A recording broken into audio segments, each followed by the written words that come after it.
ওম শান্তি। আজ 21শে জুন 2024 প্রাত মুরলি। বাবাজ বলেছেন, মিষ্টি বাচ্চারা, দেবতা হওয়ার পূর্বে তোমাদের অবশ্যই ব্রাহ্মণ হতে হবে। ব্রহ্মামুখ সন্তানই হল সত্যিকারের ব্রাহ্মণ, যারা রাজযোগের পঠন পাঠনের দ্বারা দেবতায় পরিণত হচ্ছে। আজকের মুরলির প্রশ্ন, অন্য সব সৎসঙ্গের থেকে তোমাদের এই সৎসঙ্গ অনন্য কোন দিক দিয়ে? উত্তর, অন্যান্য সৎসঙ্গে কোনোই এইম অবজেক্ট থাকে না। আর ওই ধন দৌলত ইত্যাদি সব কিছু হারিয়ে লক্ষ্যহীনভাবে ঘুরে বেড়ায়। এই সৎসঙ্গে তোমরা লক্ষ্যহীন নও। এটি হলো সৎসঙ্গের সাথে সাথে স্কুলও। স্কুলে পড়াশোনা হয়, উদ্দেশ্যহীন হয়ে যায় না। পড়াশোনা মানে হলো উপার্জন। যত তোমরা পড়াশোনা করে ধারণ করো আর করাও, ততই উপার্জন হয়। এই সৎসঙ্গে আসার অর্থই হলো লাভ আর লাভ। ওম শান্তি। আত্মাদের পিতা বসে আত্মারূপী বাচ্চাদেরকে বোঝাচ্ছেন। আত্মারূপী বাচ্চারাই এই কান দ্বারা শোনে। অসীম জগতের পিতা বাচ্চাদের বলেন, নিজেকে আত্মা মনে করো। এটি বারংবার শোনার ফলে বুদ্ধির বিপদগামিতা বন্ধ হয়ে স্থির হয়ে যাবে। নিজেকে আত্মা মনে করে বসে যাবে বা স্থিত হবে। বাচ্চারা মনে করে, এখানে আমরা দেবতা হতে এসেছি। আমরা এই বাচ্চারা হলাম অ্যাডাপ্টেড। আমরা ব্রাহ্মণরা পড়াশোনা করি। কি পড়ি? ব্রাহ্মণ থেকে দেবতা হই। যেরকম কোনো বাচ্চা কলেজে গেলে মনে করে যে আমি পড়াশোনা করে ইঞ্জিনিয়ার, ডাক্তার ইত্যাদি হব। বসা মাত্রই বুঝে যায়। তোমরাও ব্রহ্মার বাচ্চারা ব্রাহ্মণ হলে মনে করো আমরা ব্রাহ্মণ থেকে দেবতা হব। বলা হয় মানুষ থেকে দেবতা, কিন্তু কে হবে? সব হিন্দু তো দেবতা হয় না। বাস্তবে হিন্দু তো কোনো ধর্মই নয়। আদি সনাতন কোনো হিন্দু ধর্ম হলো না। যে কাউকেই জিজ্ঞাসা করো হিন্দু ধর্ম কে স্থাপন করেছে, এতে বিভ্রান্ত হয়ে পড়বে। এই নাম অজ্ঞানতার বশে রেখে দিয়েছে। হিন্দুস্থানে যারা থাকে নিজেদের তারা হিন্দু বলে। বাস্তবে এর নাম হলো ভারত, নাকি হিন্দুস্থান। ভারত ভূমি বলা হয়, নাকি হিন্দুস্থান ভূমি। হলোই ভারত। তো ওদের এটাও জানা নেই যে এটা কোন ভূমি। অপবিত্র হওয়ার জন্য তো নিজেদের দেবতা মনে করতে পারে না। দেবী দেবতা পবিত্র ছিল, এখন আর সেই ধর্ম নেই। আর সব ধর্ম চলে এসেছে। বৌদ্ধ ধর্ম, ইব্রাহিমের ইসলাম, খ্রাইস্টের খ্রিস্টান। যাই হোক, হিন্দু ধর্মের তো কেউ নেই। এই হিন্দুস্থান নাম তো ফরেনার্স রেখেছে। পতিত হওয়ার কারণে নিজেদের দেবতা ধর্মের মনে করা হয় না। বাবা বুঝিয়েছেন, আদি সনাতন হল দেবী দেবতা ধর্ম, বহু প্রাচীন। শুরুর ধর্ম কোনটি? দেবী দেবতা। হিন্দু বলা হবে না। এখন তোমরা ব্রহ্মার অ্যাডাপ্টেড বাচ্চারা ব্রাহ্মণ হয়ে গেছো। ব্রাহ্মণ থেকে দেবতা হওয়ার জন্য পঠন পাঠন করছো। এরকম নয় যে হিন্দু থেকে দেবতা হওয়ার জন্য পঠন পাঠন করছো। ব্রাহ্মণ থেকে দেবতায় পরিণত হও। এটা ভালোভাবে ধারণা করে রাখো। এখন তো দেখো অনেক ধর্ম আছে, অ্যাড হয়েই চলেছে। যখনই কোনো ভাষণ ইত্যাদি করবে তো এটাই বোঝানো ভালো, এখন হলো কলিযুগ। সব ধর্ম এখন হলো তমপ্রধান। চিত্রের ওপর তোমরা বোঝালে তো আবার সেই অধ্যত্ব চূর্ণ হবে। আমি হলাম অমুক, এই বুঝবে আমরা তো হলাম তমপ্রধান। সর্বপ্রথম বাবার পরিচয় দিয়ে দেওয়া হয়। আবার দেখাতে হবে এই পুরানো দুনিয়া পরিবর্তন হবে। দিন প্রতিদিন চিত্র ক্রমশ শোভনীয় হতে থাকছে। যেরকম স্কুলের বাচ্চাদের বুদ্ধিতে নকশা থাকে, তোমাদের বুদ্ধিতেও সেই রকমই এই নকশা থাকা চাই। নম্বর 1 ম্যাপ হলো এটা। ওপরে ত্রিমূর্তিও আছে, দুটি গোলাও আছে, সত্যযুগ আর কলিযুগ।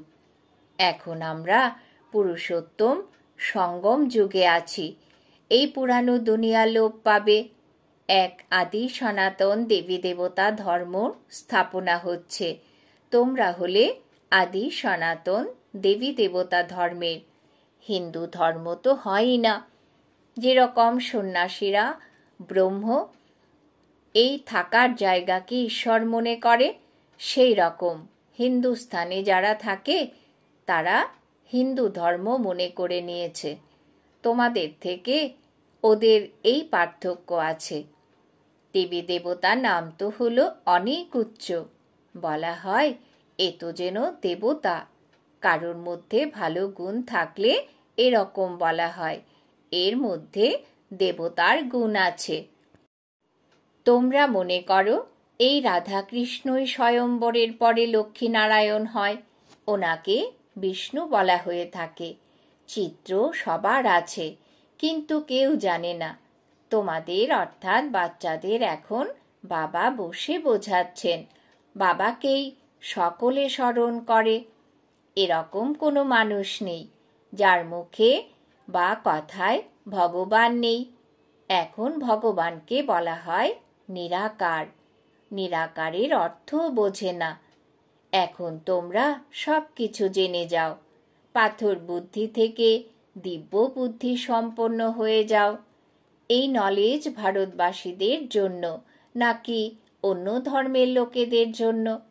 যাই হোক, এটা বোঝা যায় যে এত বিস্তার কিভাবে হয় এবং অন্যান্য ভূমির অস্তিত্ব কিভাবে আসে। সেখানে তো ভারত ভূমি ছাড়া অন্য কোনো ভূমি থাকবে না। এখন সেই এক ধর্ম নেই, যদিও আর সব ধর্ম দাঁড়িয়ে আছে। তাই বলবে আদি সনাতন দেবী দেবতা ধর্ম ছিল নাকি হিন্দু ধর্ম? তোমরা এখন ব্রাহ্মণ হয়েছ। দেবতা হওয়ার জন্য প্রথমে অবশ্যই ব্রাহ্মণ হতে হবে। শূদ্র বর্ণ আর ব্রাহ্মণ বর্ণ বলা হয়ে থাকে। শূদ্র ডিনাইস্টি বলা হয় না। রাজারা রানীরা আছে। প্রথমে দেবী দেবতা মহারাজা মহারানী ছিল। এখানে হিন্দু মহারাজা মহারানী।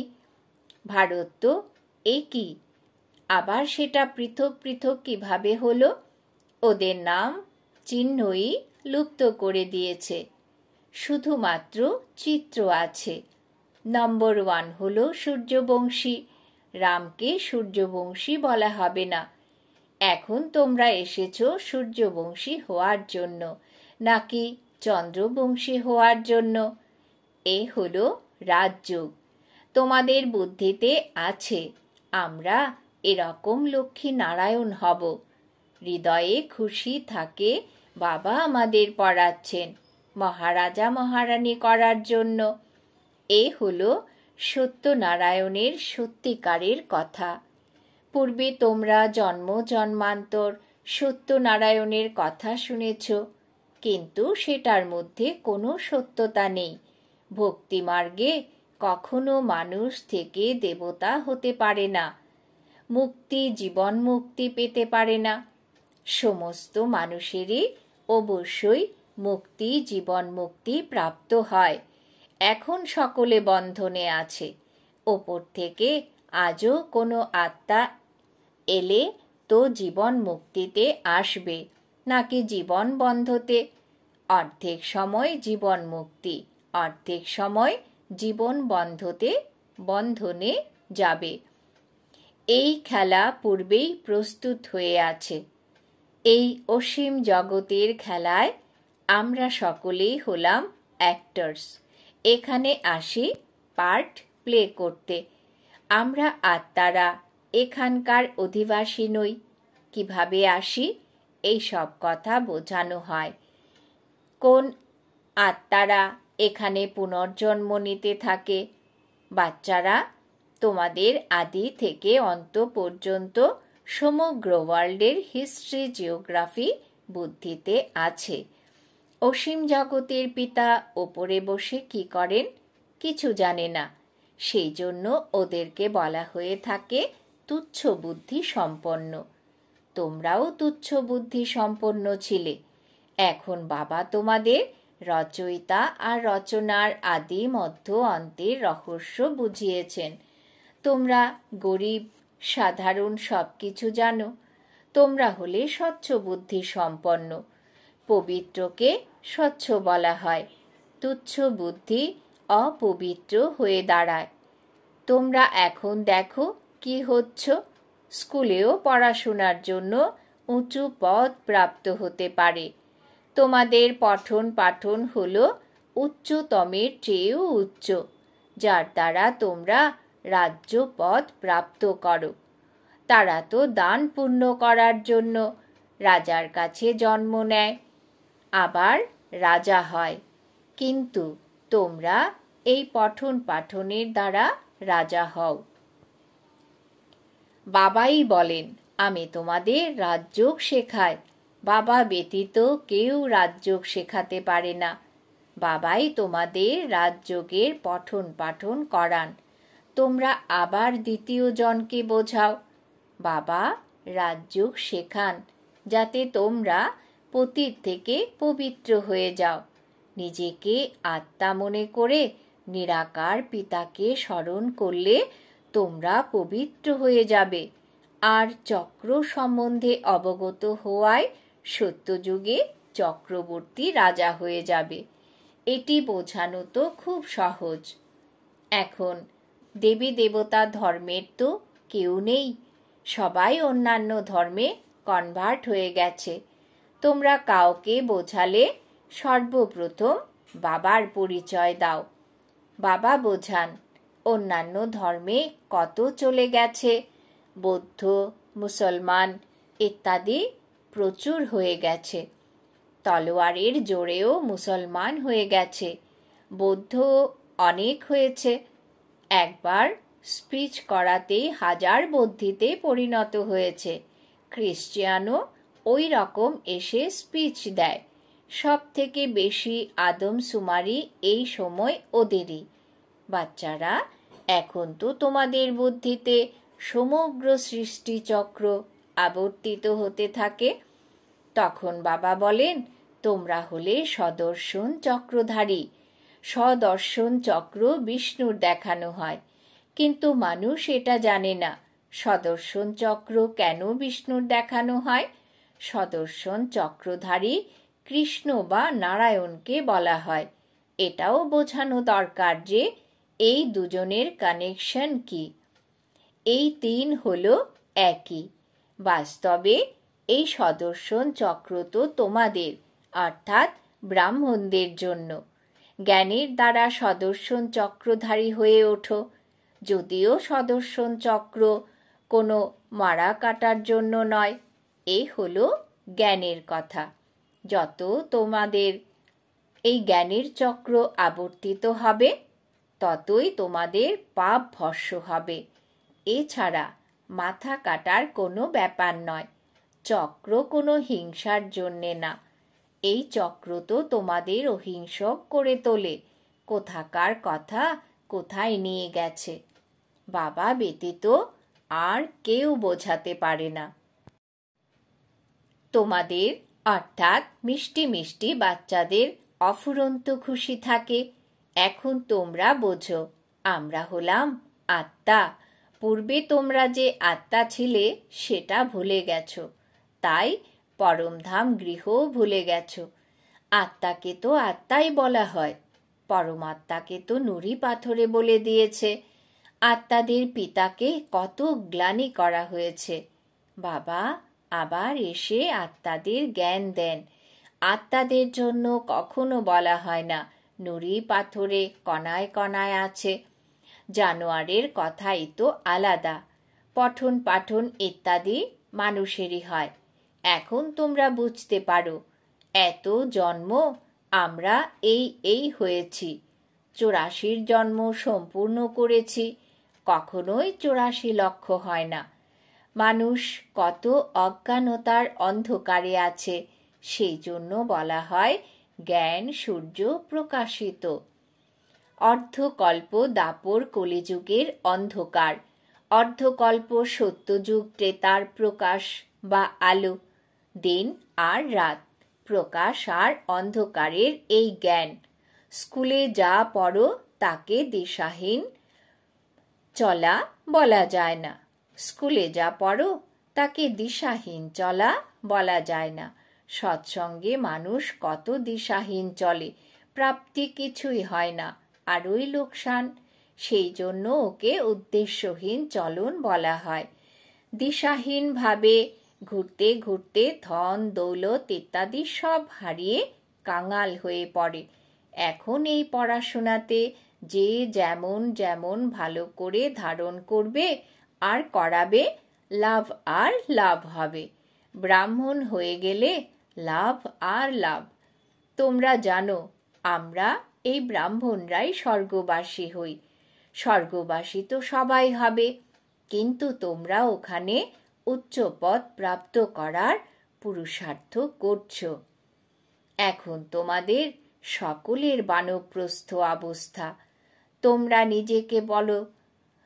নিজেরা বলো, বাবা আমাদের বানপ্রস্থ বা পবিত্র দুনিয়াতে নিয়ে যাও। সেটি হলো আত্মাদের দুনিয়া। নিরাকারী দুনিয়া কত ছোট, এখানে তো ঘুরে বেড়ানোর জন্য কত বড় জমি আছে।